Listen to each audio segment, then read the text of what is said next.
إن الحمد لله نحمده ونستعينه ونستغفره ونعوذ بالله من شرور أنفسنا ومن سيئات أعمالنا من يهده الله فلا مضل له ومن يضلله فلا هادي له وأشهد أن لا إله إلا الله وأشهد أن محمدا عبده ورسوله أما بعد فإن خير الحديث كتاب الله وخير الهدى هدى محمد صلى الله عليه وسلم وشر الأمور محدثاتها وكل محدثة بدعة وكل بدعة ضلالة وكل ضلالة في النار.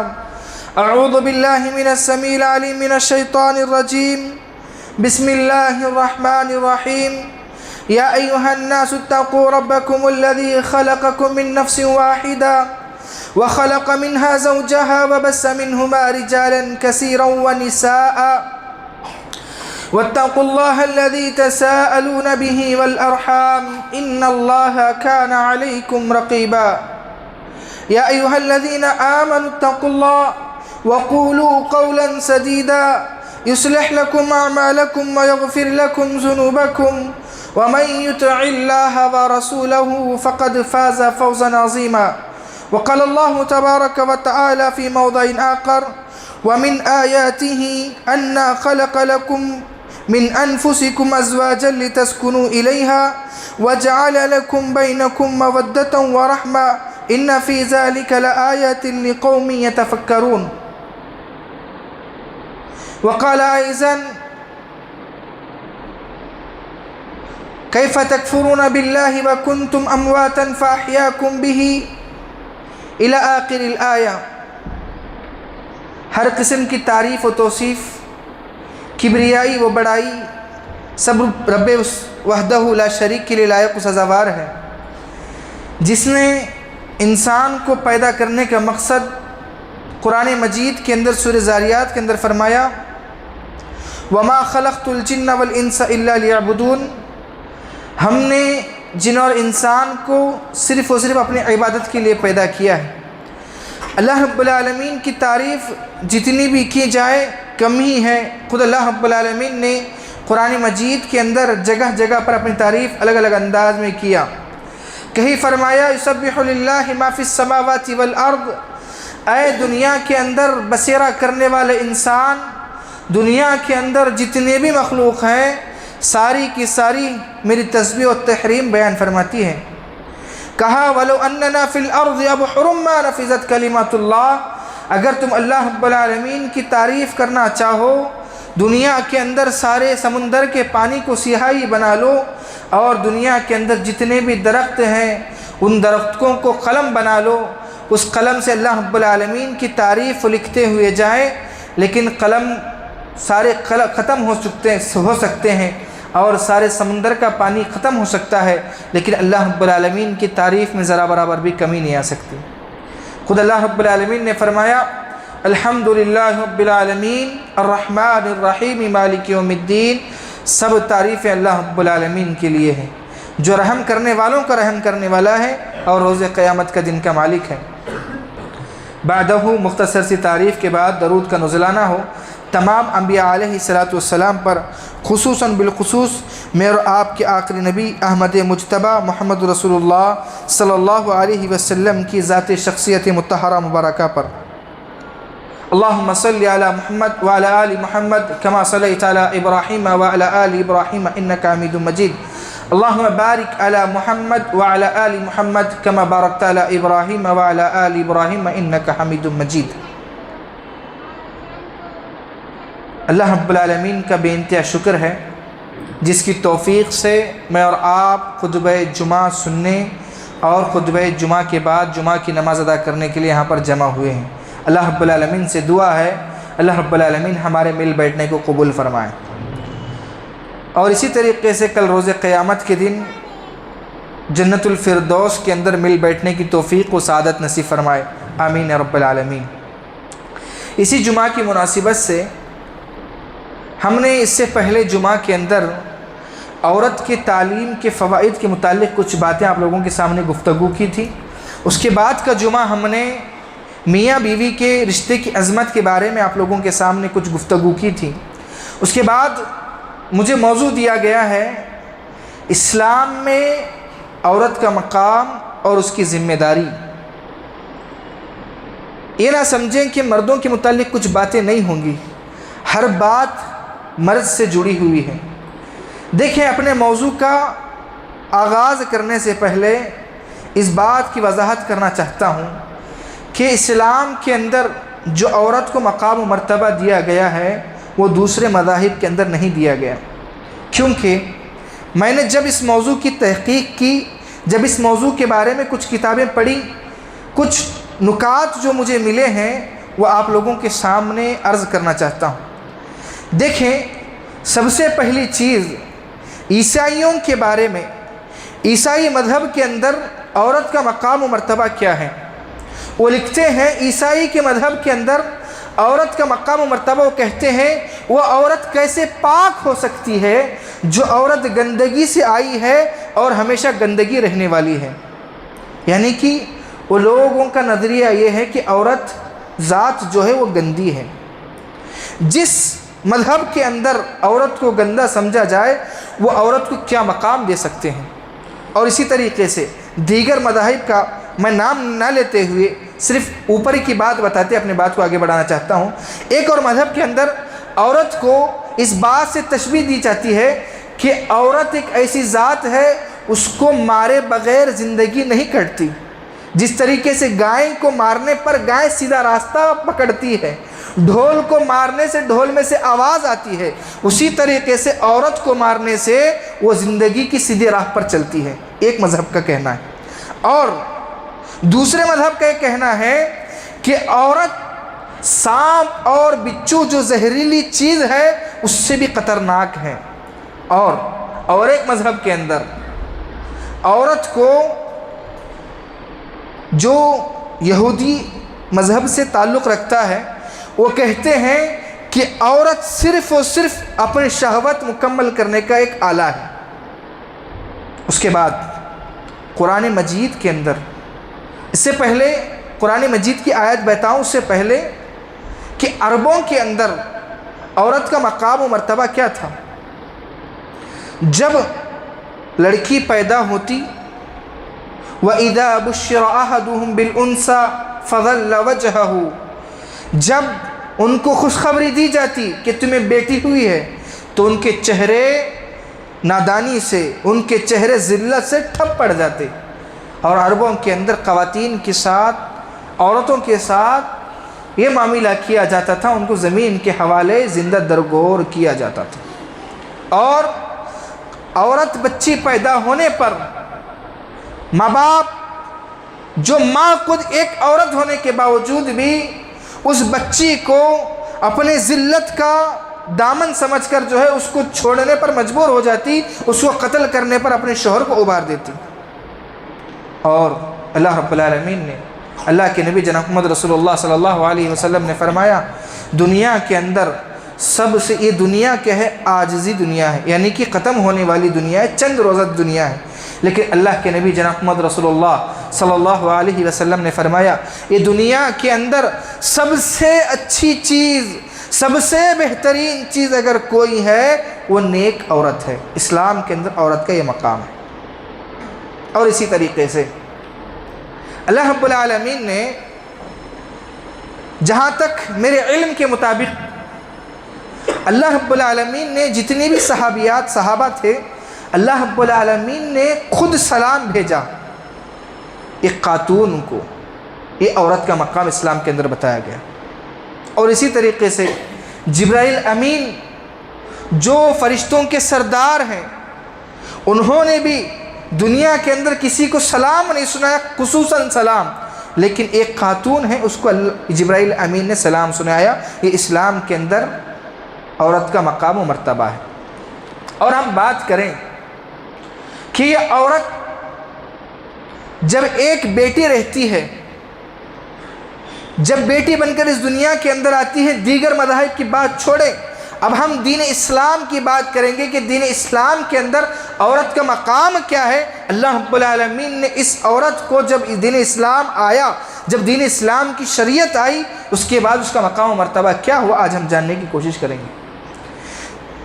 جیسا کہ گزشتہ جمعہ بتایا گیا کہ عورت کو عربوں کے اندر ایک نہیں دو نہیں بلکہ لگاتار جتنی بھی بیٹیاں ہوتی 5 6 7 سب کے سب کو زمین کے حوالے کر دیا جاتا، بس اس وجہ سے کہ عورت ہونے کی وجہ سے معاشرے میں اپنے آپ کو کمتر سمجھا جاتا تھا اور نعوذ باللہ اپنے آپ کو نامرد سمجھا جاتا تھا۔ اس کے بعد جب شریعت آئی، اللہ کے نبی جناب محمد رسول اللہ صلی اللہ علیہ وسلم نے فرمایا، خوشخبری دیتے ہوئے ان ماں باپ کو، اس باپ کو خوشخبری دیتے ہوئے اللہ کے نبی نے فرمایا کل روز قیامت کا دن ہوگا، اس باپ کو جنت کے اندر داخل کر دیا جائے گا جس کی 3 بیٹیاں ہوں، جس کی 4 یا 3 بیٹیاں ہوں۔ پوچھا گیا 2 بیٹیاں، اس کے ساتھ معاملہ کیا ہے؟ کہا گیا 4 3 2 بیٹیاں ہو، اس کے بارے میں کہا گیا اس کی اچھی سے پرورش کی ہو، اس کی تعلیم کا خیال رکھا گیا ہو، اور اس کے بعد اس کو صحیح گھرانے میں توحید پر رشتہ بنا کر اس کو شادی کر دی جائے، اس کی صحیح طرح سے پرورش کرنے پر اللہ کے نبی جناب محمد رسول اللہ صلی اللہ علیہ وسلم نے اس شخص کو جنت کی بشارت دی ہے۔ یہ بیٹیاں جو انسان آج کل ہمارے معاشرے کے اندر، یہ تو زمانے جاہلیت کی باتیں تھیں، لیکن آج نئے انداز کے اندر بچوں کو ختم کیا جا رہا ہے۔ عورت بچیوں کو نئے انداز کے اندر کیسے؟ وہ لوگ کم سے کم اپنی بچیوں کا چہرہ دیکھ کر زمین کے اندر دفنایا کرتے تھے، لیکن آج ہمارے معاشرے کے اندر مال کم ہو جائے گا، بیٹی کی شادی کرنے پڑے گی، اس کی ذمہ داری ہم نہیں سنبھال سکتے، اس ڈر سے نئے طریقے سے جو زمانے جاہلیت کے اندر جو رواج چل رہا تھا، ایک نئے انداز میں، یعنی کہ ابورشن کے نام پر ماں کے پیٹ کے اندر بچہ ہوتا ہے، ڈاکٹر کو کچھ پیسے دے کر معلوم ہوتا ہے کہ پیٹ کے اندر بچی ہے، تو اس کے ساتھ وہی زمانے جاہلیت والا رواج کر کے اس بچے کو ختم کر دیا جاتا ہے۔ اور اس کے بعد یہ بیٹیاں وہی بیٹیاں ہیں، باپ اگر بیٹی کسی کی زندگی کے اندر آزمائش بن کر آتی ہے، کوئی بچی بدصورت بن کر اس دنیا کے اندر آتی ہے، کوئی بچی لنگڑی یا لولی بن کر اس دنیا میں آتی ہے، ماں باپ کے لیے آزمائش ہے۔ اگر کوئی باپ، اس کے اندر بڑا بھائی بھی شامل ہے، اگر باپ نہیں ہے بڑا بھائی اس کے اندر شامل ہوتا ہے، اگر یہ بچی کسی کے لیے آزمائش بن کر آتی ہے، آنے کے بعد اگر باپ یا بڑا بھائی اس پر صبر کرتا ہے تو اللہ کے نبی جناب محمد رسول اللہ صلی اللہ علیہ وسلم نے خوشخبری دیتے ہوئے کہا کل روز قیامت کا دن ہوگا، اس شخص کو جہنم کا فیصلہ کر دیا ہو چکا ہوگا، بس وہ توحید پر قائم کیا ہوگا اور اس کے بڑے گناہ کبیرہ ہوں گے، اس کے باوجود اس کو جہنم میں جانے کا فیصلہ کیا جائے گا۔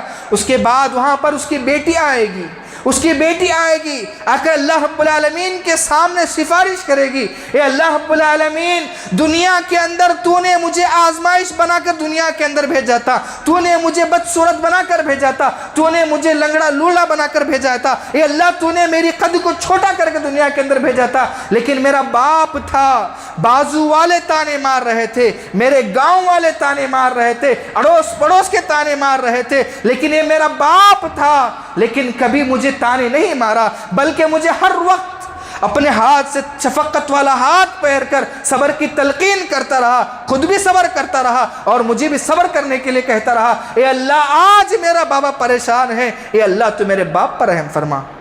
یہ ہوتی ہیں بیٹیاں۔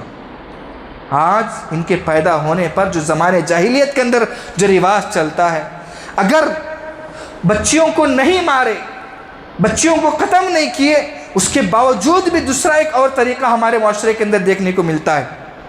وہ کیا ہے؟ بچیوں کو ٹارچر دینا، بچیوں سے محبت نہ کرنا۔ آج جتنے بھی مرتد ہونے کے کیسز ہم دیکھے ہیں، ہم نے خود اپنے آنکھوں سے دیکھا ہے، ان بچیوں کا جواب یہی ہوتا ہے کہ میرا باپ صرف مجھے مارتا تھا، کبھی مجھ سے میرے باپ نے میری ضروریات کے بارے میں نہیں پوچھا۔ اگر باپ بچی کی ضرورت کے بارے میں نہیں پوچھے گا، بچی کا خیال نہیں کرے گا، اس کے رہنے سہنے کا، بچیاں جو ہے، اللہ کے نبی جناب محمد رسول اللہ صلی اللہ علیہ وسلم فرماتے ہیں اللہ رب العالمین نے عورت کو کمزور، یعنی کہ عورت کو اللہ رب العالمین نے معصوم بنا کر پیدا کیا ہے، کمزور نہیں، معصوم بنا کر پیدا کیا ہے۔ آج مرتد ہونے کے لیے یہی کافی ہے کہ باپ بچی کا خیال نہیں رکھتا، باپ اس کے اچھی بری چیز کا خیال نہیں رکھتا، کوئی ایک آتا ہے جاہل آ کر اس کی کچھ خوبصورتی کی تعریف کرتا ہے، اس پر کچھ پیسے لٹا دیتا ہے، اس کی وجہ سے یہ خاتون جو ایک بڑی بڑی داڑھی رکھنے والا باپ، تہجد گزار باپ، جس نے اس کی جسمانی خواہشات یعنی کہ جو بچی کھانا چاہتی ہے، جو پینا چاہتی ہے، اس کا خیال نہیں رکھا، جو اس کو چاہیے تھا اس کی صحیح تربیت اس نے نہیں کی، اس کی وجہ سے بڑے بڑے داڑھی والوں کی بچیاں مرتد ہوتی جا رہی ہیں۔ ہمارے معاشرے کے اندر ہم خود اپنے آنکھوں سے دیکھتے ہیں۔ اسلام کے اندر خواتین کا مقام بڑا بلند رکھا ہے۔ جب ابھی شریعت نہیں تھی، جب کہ حالات جو ہیں خواتین کو لونڈیوں کے ساتھ جو سلوک کیا جاتا ہے وہ سلوک کیا جاتا تھا، لیکن دین اسلام جب دین اسلام آیا تو اسلام نے خواتین کو وہ مقام دیا۔ جب بیٹی بنتی ہے تو بیٹے کے بارے میں جو تذکرہ کیا، اس کے بعد جب بیٹی جوان ہوتی ہے، جوان ہونے کے بعد وہ کسی کی بیوی بن کر کسی کی زوجیت میں جاتی ہے، اس کے بعد اس کی اسلام میں مقام تو معلوم ہو گیا کہ خاتون کا مقام، عورتوں کا مقام کیا ہے۔ اب اس کے بعد ان کی ذمہ داریاں ہیں۔ اس کے بعد ذمہ داریاں کیا ہے؟ جب جوان ہو کر کسی کی زوجیت میں جاتی ہے، زوجیت میں جانے کے بعد اللہ رب العالمین نے، اللہ کے نبی جناب محمد رسول اللہ صلی اللہ علیہ وسلم نے عورت کو جنت میں جانے کا شارٹ کٹ راستہ بتا دیا۔ صامت شہرہا، وہ رمضان کے روزے رکھ لے اور اپنی عزت و عفت کی حفاظت کر لے اور اپنے شوہر کی فرما برداری کر لے، وہ انسان کو کہا جائے گا ادخل الباب الجنہ، جاؤ تمہیں جو دروازے سے داخل ہونا ہے داخل ہو جاؤ۔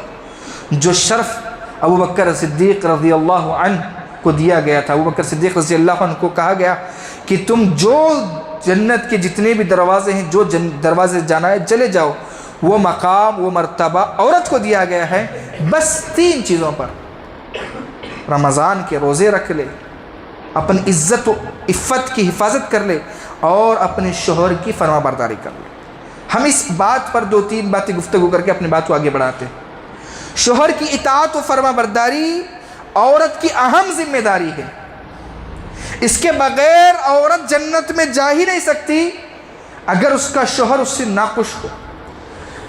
عورت کو سب سے پہلی چیز اللہ کے نبی جناب محمد رسول اللہ صلی اللہ علیہ وسلم نے کہا، دنیا کے اندر سب سے بڑی نعمت جو تمہارے الماریوں میں سونا چاندی ہے، جو تمہارے بینکوں میں پیسہ بھرا ہوا ہے، اس سے بڑھ کر اگر کوئی چیز تمہارے پاس ہے وہ کچھ بھی نہیں ہے۔ اس سے بہترین چیز کیا ہے؟ لسانا ذاکرا قلبا شاکرا۔ 2 چیز جس انسان کے اندر آ گئی، ذکر کرنے والی زبان، شکر گزاری والا دل جس کے اندر آ گیا، وہ انسان کامیاب ہے۔ خاص کر کے خواتین کے اندر یہ دونوں چیزیں کم ہوتی ہیں، دونوں چیزیں کم۔ اللہ کا ذکر نہیں کرتی ہیں تو الا ماشاءاللہ۔ اور دوسری چیز آپ پوری زندگی دیکھ لیں، عورتیں ناشکری ہیں، عورتیں ناشکری ہیں۔ اپنے آپ کی زندگی کو بدلنے کی کوشش کرنی چاہیے، کیونکہ یہ صدیوں سے چلتا ہوا آ رہا جملہ ہے، لیکن اپنے آپ کو سدھار کر اس جملے کو جھوٹ بنا سکتے ہیں۔ عورت ناشکری کیوں ہے؟ شوہر، میاں بیوی شادی ہوتے ہیں، شوہر حتی الامکان کوشش کرتا ہے کہ اس کی خاطرداری کی جائے، اس کی ہر چیز کا لحاظ رکھا جائے، ہر چیز اس کو جو میرے ہاتھ، جو اس کی استطاعت ہے اس کے مطابق اس کو دینے کی کوشش کرتا ہے، لیکن کبھی کبھار ایسا ہو جاتا ہے کہ اس کی طاقت میں وہ چیز نہیں ہوتی۔ اگر وہ شوہر اس کو میسر نہیں کرتا تو عورت زندگی کے کیے ہوئے سارے، کم سے کم جتنے بھی سال کیا ہوگا، ہر چیز پر پانی پھیر دیتی ہے اور کہتی ہے کہ تم نے میرے لیے کچھ نہیں کیا، اور نعوذ باللہ من ذالک، اللہ معاف کرے، یہاں تک کہہ دیتی ہے کہ میں جب سے تمہارے نکاح میں آئی ہوں، جب سے مجھے سکون نہیں ہے۔ اللہ کے نبی جناب محمد رسول اللہ صلی اللہ علیہ وسلم نے فرمایا، جہنم کے اندر سب سے زیادہ تعداد میں نے عورتوں کی دیکھی، اس وجہ سے کیونکہ وہ ناشکری کرتی ہیں۔ مردوں کی ذمہ داری ہے مردوں کی ذمہ داری ہے، جو مرد شادی ہوتا ہے ہونے کے بعد اس کا ہر چیز کا خیال رکھتا ہے، لیکن مرد کو چاہیے سب سے پہلے اپنی عورت کو مومنہ بنائے، اس کو سمجھائے صبر کیا ہے، شکر کیا ہے، ذکر کیا ہے، نماز کیا ہے۔ جب اس کو خود تم نہیں سمجھاؤ گے تو عورت ناشکری کرے گی، کیونکہ اس کو معلوم ہی نہیں ہے۔ آج نیا ٹرینڈ چل رہا ہے نوجوانوں کے اندر، شادی نہیں ہوتی، حرام طریقے سے گفتگو کرتے ہیں، تو یہ باتیں کرتے ہیں کہ فلاں تمہارے لیے کروں گا، فلاں تمہارے لیے کروں گا، فلاں تمہارے لیے کروں گا، لیکن جب شادی ہوتی ہے اس کے پاس استطاعت طاقت ہونے کے باوجود بھی عورت کو کمزور سمجھ کر اس کو دبانے کی کوشش کرتا ہے۔ لہذا دین اسلام کے اندر جو بتایا گیا ہے اس چیز پر غور کریں۔ اگر مرد کے پاس شکر گزاری آ جائے، اگر مرد کے پاس شکر گزاری آ جائے، خود بخود عورت کے اندر شکر گزاری آ جاتی ہے۔ کیونکہ آج ہم نے خطبہ جمعہ جو ہم نے انتخاب کیا ہے عورت کا مقام اور اس کی ذمہ داری کے تحت کچھ باتیں عورتوں پر ہم نے کرنے کا جو سوچا ہے، یہ ہے کہ جب عورت کسی کی زوجہ بنتی ہے، کسی کی بیوی بنتی ہے، اس کی ذمہ داری ہے کہ وہ شوہر کی اطاعت و فرما برداری کرے۔ اللہ کے نبی جناب محمد رسول اللہ صلی اللہ علیہ وسلم فرماتے ہیں کہ جہاں پر گناہ کبیرہ، جیسا کہ گزشتہ جمعہ بھی اس بات کی وضاحت کی گئی، اللہ رب العالمین نے قرآن مجید کے اندر فرمایا لعنت اللہ علی الکاذبین، جھوٹوں پر اللہ کی لعنت ہے، جھوٹ سب سے بڑا گناہ۔ لیکن جب میاں بیوی کے اندر کوئی اختلاف ہو جائے تو وہاں پر جھوٹ بولنے کی اجازت کیوں دی گئی؟ کیوں دی گئی؟ کیوں جھوٹ حلال ہو جاتا ہے؟ نہیں، بلکہ ان کے رشتے کو مضبوط کرنے کے لیے، ان کا رشتہ نہ بگڑے، اس وجہ سے جھوٹ بولنے کی اجازت دی گئی۔ یہ تھی عورت جب کسی کی بیوی بنتی ہے تو شکر گزاری کر کر جو ہے اور اپنے شوہر کی اطاعت و فرما برداری کر کے اپنے آپ کو جنت میں لے جا سکتی ہے۔ اور اس کے بعد تیسرا مرحلہ، جب ایک خاتون، جب ایک عورت بچی تھی اس کی الگ ذمہ داری، جب بیوی بنی اس کی الگ ذمہ داری، اب جب ماں بنتی ہے، جب ماں بنتی ہے اس کی الگ ذمہ داری ہوتی ہے۔ ماں کی ذمہ داری کیا ہے؟ اللہ کے نبی نے کہا بچے کا پہلا مدرسہ اس کی ماں کا گود ہے۔ ماں جو پرورش کرتی ہے وہی زندگی بھر چلنے والی چیز ہے۔ ماں اگر بچوں کو دوسروں کے حوالے کرے گی، کسی کرکٹ پلیئر کے حوالے کر کر اپنے بچوں کو ایسے سنوارنے کی کوشش کرے گی، اپنے بچوں کو کسی ہیرو کی طرح بنانے کی کوشش کرے گی، واللہ کہہ رہا ہوں اگر استاد کتنی بھی کوشش کر لے، اگر ماں نے اس کو بگاڑا ہے کوئی استاد اس کو سدھار نہیں سکتا۔ دیکھیں ایک ماں جب اپنے بچے کی صحیح پرورش کرتی ہے تو اللہ رب العالمین نے ماں کا مقام مرتبہ قرآن مجید کے اندر بہت بلند کیا۔ اللہ رب العالمین نے کہا وَقَضَىٰ رَبُّكَ أَلَّا تَعْبُدُوا إِلَّا إِيَّاهُ وَبِالْوَالِدَيْنِ إِحْسَانًا إِمَّا يَبْلُغَنَّ عِندَكَ الْكِبَرَ أَحَدُهُمَا أَوْ كِلَاهُمَا أُفٍّ وَلَا تَنْهَرْهُمَا وَقُلْ لَهُمَا قَوْلًا كَرِيمًا۔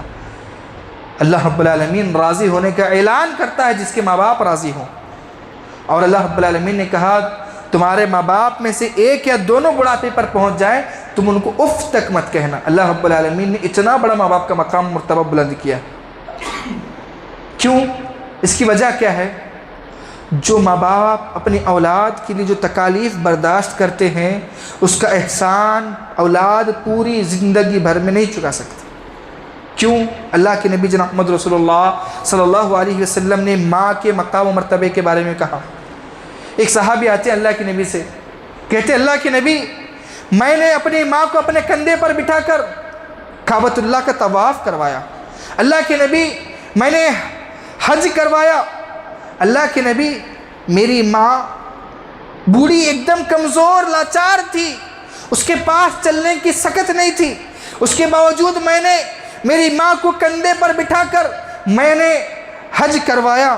اللہ کے نبی اس کے دوران ماں کو ضرورت محسوس ہوئی، ماں نے میرے جسم پر ہی ضرورت کر لی، ماں کا چہرہ تھوڑا سا ٹھپ ہو گیا، اللہ کے نبی میں نے اس کو گندگی نہیں سمجھا، اللہ کے نبی میں خاموش رہا، میں نے ماں کو کچھ نہیں کہا۔ اللہ کے نبی جناب محمد رسول اللہ صلی اللہ علیہ وسلم کے پاس جا کر کہتے اللہ کے نبی میں نے ایسا ایسا ایسا کیا، کیا اللہ کے نبی میں نے میرے ماں کا حق ادا کر دیا؟ اللہ کے نبی جناب محمد رسول اللہ صلی اللہ علیہ وسلم کہتے ہیں اے میرے صحابی تم تو حق کی بات کرتے ہو، اللہ اکبر، جس وقت ماں نے تم کو پیٹ میں رکھ کر ایک مرتبہ ندائے آہ لگائی تھی اس کا بھی حق تم نے ادا نہیں کیا۔ اسلام کے اندر ماں کا مقام یہ بیان کیا گیا۔ اب بتائیں ہمارا سلوک ماں باپ کے ساتھ کیا ہے؟ باپ کے ساتھ چھوڑیں، باپ کو ڈر کر خاموش رہتے ہیں، لیکن ماں کے ساتھ ہمارے گھروں کے اندر کیا سلوک ہے؟ نوجوان جاتا ہے باہر کسی کے پاس مار کھا کر آتا ہے، جھگڑا کرتا ہے، بدتمیزی کرتا ہے، آ کر غصہ ماں کے اوپر نکالتا ہے۔ یہ ہمارے معاشرے کا حق ہے، حق سچ ہے، اس کو مان کر چلنا پڑے گا۔ اور اس کے بعد یہ تھی ماں کا مقام و مرتبہ، اس کے بعد بہنوں کا کیا مقام و مرتبہ ہے؟ اس سے پہلے میں نے خطبہ جمعہ کے اندر جب عورتوں کی تعلیم کے متعلق کچھ باتیں بتائی تھی اس کے اندر یہ واقعہ بتایا تھا، لیکن دوبارہ بتانا چاہتا ہوں۔ عورت کا مقام جب ماں بنتی ہے اس کی الگ ذمہ داری، جب بہن بن کر کسی کی ذمہ داری نکالتی ہے وہ کیا بنتی ہے؟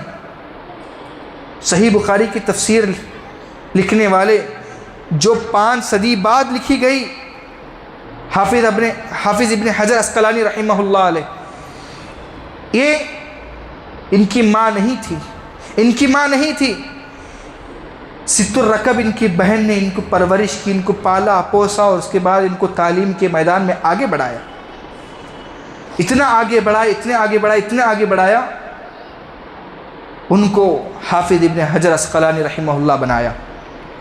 انہوں نے صحیح مسلم کی شرح لکھی فتح الباری کے نام سے، اتنی بہترین کتاب، اس کی کتاب کی کوئی کاپی آج تک نہیں کر سکا۔ حافظ ابن حجر کو بنانے والی کون ہیں؟ ان کی بہن ست الرکب۔ دیکھیں اسلام کے کردار کے اندر جب خواتین کی بات کی جاتی ہے اس سے پہلے آپ دیکھیں علامہ ابن تیم رحمہ اللہ، علامہ ابن قیم، امام ابو حنیفہ، جتنے بھی علماء گزرے ہیں، آپ صرف شخصیات کو جانتے ہیں لیکن ان کے پیچھے ان کی ماؤں کا نام نہیں جانتے۔ یہ ماں وہ ہے جو اپنے نام کو چھپا کر وہ اندر سے کام کرتی ہے۔ لہٰذا خواتین کا مقام و مرتبہ خود خواتین سمجھے۔ اور مرد کی ذمہ داری کیا بنتی ہے؟ مرد کی ذمہ داری کیا بنتی ہے؟ دیکھیے خواتین کے متعلق ایک اور بات بتا کر اپنی بات کو ختم کرنا چاہتا ہوں۔ اللہ کے نبی جناب محمد رسول اللہ صلی اللہ علیہ وسلم پر جب وحی نازل ہوئی، اللہ کے نبی اچانک سے ڈر گئے کہ یہ میرے ساتھ کیا ہو رہا ہے۔ تو اللہ کے نبی گھر آتے ہیں، آنے کے بعد اللہ کے نبی ڈرے ہوئے ہیں، ان کے چہرے پر اللہ کے نبی پر ڈر طاری ہے۔ آ کر کہا زنبیلونی زنبیلونی زنبیلونی، مجھ پر چادر اڑاؤ، مجھے خدشہ ہو رہا ہے، مجھے ڈر لگ رہا ہے۔ تو خدیجہ رضی اللہ عنہ آج کل کی بیویوں کی طرح نہیں تھی، میرے گھر کا ٹینشن بہت ہے، پھر اوپر سے تم آئے جو آج ہمارے خواتین کرتے۔ خدیجہ رضی اللہ عنہ کے جو الفاظ تھے اللہ کے نبی کے، جو اللہ کے نبی نے ڈر کر جو اللہ کے نبی آئے تھے وہ ڈر بھلا دیے۔ کلا لا یخزک اللہ ابدا، اللہ کے نبی آپ کیوں ڈرتے ہیں؟ آپ کیوں ڈرتے ہیں؟ آپ تو اللہ آپ کو کبھی ضائع نہیں کرے گا، آپ یتیموں کا خیال رکھتے ہیں، آپ رشتوں کو جوڑنے کا کام کرتے ہیں، آپ آپس میں محبت کرتے ہیں، آپ غریبوں کا خیال رکھتے ہیں، اللہ آپ کو ضائع نہیں کرے گا۔ یعنی کہ اسلامی شریعت کے اندر جو دین اسلام کو آگے پہنچانے کا کام جتنا مردوں کا ہاتھ سے میں کہتا ہوں اس سے کہیں گنا زیادہ عورتوں کا کام۔ دیکھیں جب قرآن مجید جب نازل ہو رہا تھا، صحابہ جو ہے ان آیتوں کو یاد کرتے تھے، اسی میں سے صحابہ ان آیتوں کو اکٹھا کرتے تھے، کچھ صحابہ یاد کرتے تھے، انہی میں سے ام ورقہ رضی اللہ عنہ پہلی حافظہ اس دنیا کے اندر قرآن کو یاد کر لیتی ہیں اور خواتین کو نماز پڑھاتی ہیں۔ خواتین کا الگ مقام بیان کیا گیا ہے۔ اور اس کے بعد اللہ کے نبی جناب محمد رسول اللہ صلی اللہ علیہ وسلم کے انتقال کے بعد عمر خطاب رضی اللہ عنہ، ابو بکر صدیق رضی اللہ عنہ دونوں ام ایمن کے پاس جاتے ہیں، اللہ کے نبی بھی ان کے پاس جایا کرتے تھے۔ جب ابوبکر صدیق رضی اللہ عنہ ام ایمن رضی اللہ عنہ کے پاس جاتے ہیں، ام ایمن جو ہے رونے لگتی ہیں۔ ابوبکر عمر سمجھتے ہیں کہ اللہ کے نبی کے انتقال پر یہ رو رہی ہیں، تو دلاسا دیتے ہوئے کہتے ہیں آپ نہ روئیں، اللہ کے نبی جو انتقال کر گئے ہیں، اللہ رب العالمین کے پاس دنیا سے بہتر کچھ نہ کچھ اللہ رب العالمین نے ان کے لیے رکھا ہوگا۔ یہ بات سنا تو ام ایمن کہتی ہیں میں اللہ کے نبی کے انتقال پر نہیں رو رہی ہوں، میں اس لیے رو رہی ہوں کہ آج کے بعد سے وہ سلسلہ بند ہو چکا جو وقتاً فوقتاً اللہ کے نبی کے جواب پر جبرائیل امین سیدھے آسمان سے اتر آتے اور اللہ کے نبی سے گفتگو کرتے، وہی لے کر آتے اور اللہ کے نبی سے گفتگو کرتے۔ کسی مسئلہ پیش آتا، جبرائیل امین آسمان سے آتے، آ کر وہ جو ہے وہ تعلیم دے کے چلے جاتے، اللہ کے حکم کو بیان کر دیے جاتے۔ میں اس لیے رو رہی ہوں آج کے بعد سے جبرائیل کا آنا بند ہو چکا ہے۔ یعنی کہ ایمانی جذبہ، علم، خواتین کے اندر اگر دینی بیداری چاہتے ہیں، خواتین صحیح معنوں میں ایک خاتون مومنہ خاتون بن کر زندگی گزارنا چاہتی ہے، 3 چیزیں اپنی زندگی کے اندر لاگو سے پکڑیں۔ اللہ کی عبادت کثرت سے کرنا۔ صحابیات کیسے تھے؟ صحابیات اتنا عبادت میں لگے رہتے، حالانکہ وہ شوہروں کی فرما بردار رہتی، شوہروں کی اطاعت کرتی، اس کے باوجود بھی دیکھیں خواتین کے لیے بس اللہ رب العالمین نے جو شوہر کو دیا ہے اس کے اندر خوش رہنا چاہیے۔ کیا ہوا کہ اماں عائشہ رضی اللہ عنہ اللہ کے نبی کے ساتھ غریب والی زندگی گزارے، ان کے پاس اللہ کے نبی کے پاس زیادہ مال و دولت نہیں تھا۔ آخر میں اللہ کے نبی کے پاس تھوڑا سا مال آتا ہے تو اماں عائشہ رضی اللہ عنہ اللہ کے نبی سے کہتے ہیں اے اللہ کے نبی، آپ جو ہمیں سالانہ خرچ دیتے ہیں اس مرتبہ آپ زیادہ دے دیں۔ یہ کوئی پوچھنا غلط نہیں تھا، لیکن پوچھا، سوچا کہ اپنے گھر کو کچھ اچھا بنا لیں، گھر کے کچھ سامان میں اضافہ کر لیں۔ یہ چیز غلط نہیں تھی، اچھی چیز تھی۔ اللہ رب العالمین نے قرآن مجید میں آیت نازل کرتا ہے، اے ام المومنین، اے مومنوں کی ماؤں، اگر تم اللہ کے نبی کے ساتھ غربت میں رہنا چاہو تو رہو، ورنہ ہم تم کو دنیا سے نواز دیں گے، لیکن اللہ کے نبی کے زوجیت سے نکلنا پڑے گا۔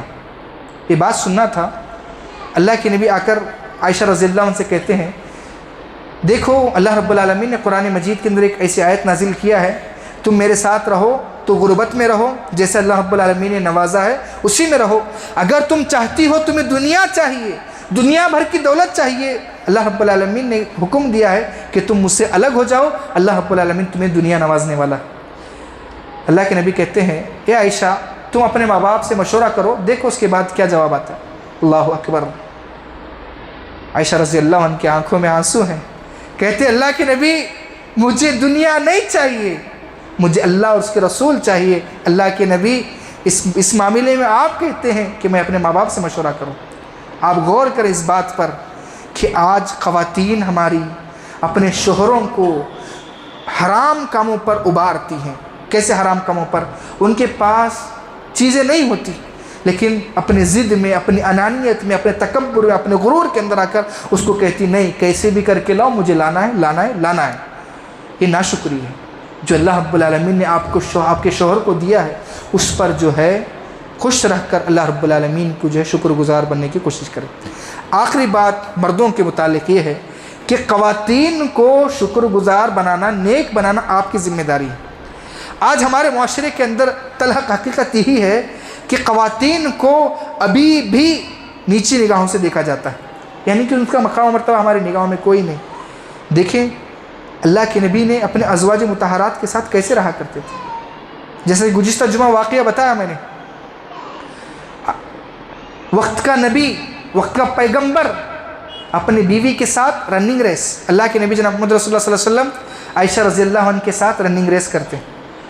اس وقت عائشہ رضی اللہ عنہ فرسٹ آتے ہیں، اس کے بعد دوبارہ اللہ کے نبی کی وفات سے پہلے ایک مرتبہ موقع ملتا ہے، پھر دوسری مرتبہ رننگ ریس لگاتے ہیں، تو اس بار اللہ کے نبی جناب محمد رسول اللہ صلی اللہ علیہ وسلم فرسٹ آتے ہیں۔ عائشہ رضی اللہ عنہ خود بیان کرتی ہیں کہ میں اس وقت تھوڑی موٹی ہو گئی، پہلی مرتبہ میں فرسٹ آئی تھی، دوسری مرتبہ اللہ کے نبی جناب محمد رسول اللہ صلی اللہ علیہ وسلم فرسٹ آتے ہیں، اور اللہ کے نبی نے کہا تھا تل کا بتل کا، اے عائشہ وہ تمہاری جیت تھی، یہ میری جیت ہے، دونوں کی جیت برابر ہو چکی ہے۔ یعنی کہ آپس کے اندر محبت، خواتین کے مقام و مرتبے کو جب سمجھیں گے، خواتین اس معاشرے کے اندر ایک عزت بن کر اس دنیا کے اندر رہ سکتی ہے، اور ان لوگوں سے جو اپنے جہالت کو دیکھ کر اپنی خواتین کو ہمیشہ آزادی دینے کا کام کرتے ہیں۔ آج ہمارے معاشرے کے اندر یہی ہو رہا ہے کہ خواتین کس کے کام آتی ہیں؟ فلیٹ کے اندر ناشتہ دینے کے لیے آج ہماری خواتین کو استعمال کیا جا رہا ہے، کسی بھی نئے پروڈکٹ کا پرچار کرنے کے لیے ہماری خواتین کو استعمال کیا جا رہا ہے، آج ہمارے خواتین کو کسی بھی پکچر کا جو ہے تعارف کرانے کے لیے ہماری خواتین کو استعمال کیا جا رہا ہے۔ خواتین اس کے لیے نہیں ہیں، اللہ رب العالمین نے خواتین کو اسلام کے اندر ایک الگ مقام و مرتبہ دیا ہے، اس مقام و مرتبے کو سمجھ کر اپنی زندگی گزارنا پڑے گا۔ اللہ رب العالمین سے دعا ہے اللہ رب العالمین مجھے اور آپ کو کئی باتوں پر عمل کی توفیق عطا فرمائے، اللہ رب العالمین خواتین کے مقام و مرتبے کو سمجھنے کی توفیق عطا فرمائے، اللہ رب العالمین خواتین ان کی ذمہ داریوں کو سمجھنے کی توفیق عطا فرمائے، اللہ رب العالمین جہاں کہیں بھی مسلمان پریشان ہیں اللہ رب العالمین تمام مسلمانوں کی پریشانی کو دور فرمائے، اللہ رب العالمین جو بھی بیمار ہیں اللہ رب العالمین تمام کی بیماریوں کو دور فرمائے، اللہ رب العالمین جو بھی مقروض ہیں اللہ رب العالمین ان کے لیے غیبی ذریعہ عطا فرمائے، اور اللہ رب العالمین جو بھی نیک لڑکے لڑکیاں بیٹھی ہوئی ہیں اللہ رب العالمین ان کے لیے نیک جوڑوں کا انتظام فرمائے، اللہ رب العالمین اس دنیا کے اندر سب سے بڑی دولت توحید کی دولت اللہ رب العالمین مجھے اور آپ کو توحید کی دولت سے مالا مال فرمائے، اس دنیا کے اندر سب سے بڑی بیماری، سب سے بری بیماری شرک کی بیماری، اللہ رب العالمین مجھے اور آپ کو شرک کی بیماری سے حفاظت فرمائے، وما توفیق الا باللہ وما علینا الا البلاغ۔